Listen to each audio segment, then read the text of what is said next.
Os hipermercados começam esta semana a vender as máscaras de proteção. A Associação Portuguesa de Empresas de Distribuição garante que vão ser vendidas a preços equilibrados. A Associação apoia o uso obrigatório de máscaras durante as compras por parte dos clientes. A Direção-Geral da Saúde recomenda, como se sabe, o uso de máscara em locais fechados.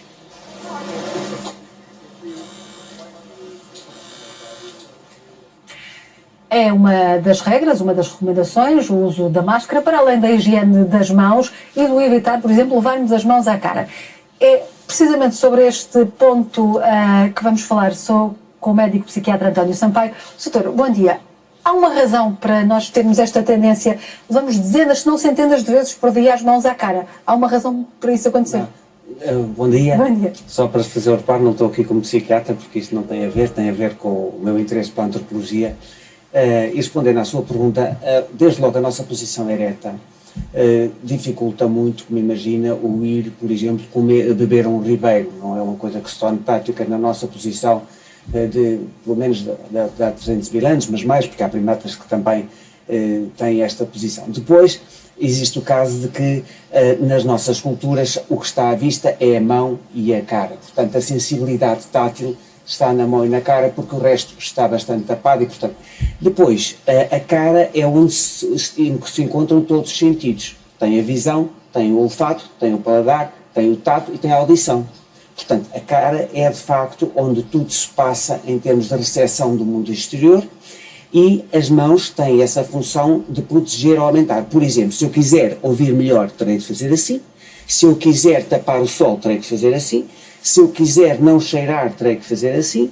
Portanto, há uma data de substâncias, há uma data de atos que protegem e que otimizam ou não estes sentidos, que nos faz que sejam as mãos a fazer isso. Por outro lado, de facto, sempre se comeu com as mãos. Por causa da nossa distância ao sol, sempre se comeu com as mãos, até para dividir os alimentos e escolher os alimentos. A partir de certa, a faca é muito antiga, desde a faca de sílex é muito antiga, e a colher também, porque a colher, nós também fazemos concha com as mãos, mas desde cedo o homem percebeu que uma concha feita em madeira ou outro material era muito mais funcional. Mas o garfo é muito recente, o garfo é do século XI e não foi logo bem aceito.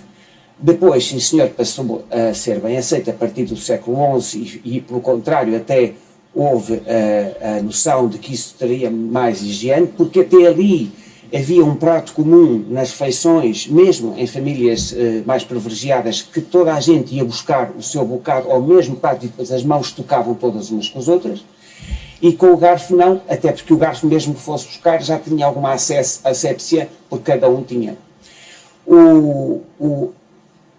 Falta dizer que a generalização do uso de talheres só acontece no século XIX, portanto foi ontem. Portanto, é natural que muitos de nós ainda tenhamos uma certa memória genética de... Mas mesmo não seja na questão da alimentação, na questão, sei lá, de esfregar os olhos, de coçar o nariz, seja o que for. A questão agora, doutor, é como é que podemos contrariar isso? Porque a indicação é para não levarmos as mãos à cara e evitarmos. Como é que conseguimos contrariar esse hábito que tem até uma raiz... Tem uma raiz nossa, porque imagine, não é muito fácil comer um pão com faca e garfo. Quer dizer, nem uma maçã, enfim, com certeza deve-se comer uma maçã, não sei se... E como é que podemos fazer isso? Como é que podemos contrariar? Temos que pensar antes... Não, a ideia é, de facto, usar qualquer coisa nas mãos que lembre constantemente que as mãos não vão à cara.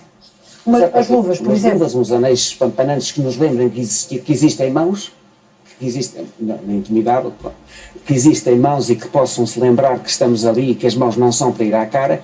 E devo dizer que não é uma coisa impossível. O meu pai era cirurgião e uma coisa que não se pode fazer nas cirurgias é coçar a cara, com certeza, porque as mãos estão esterilizadas. Não é?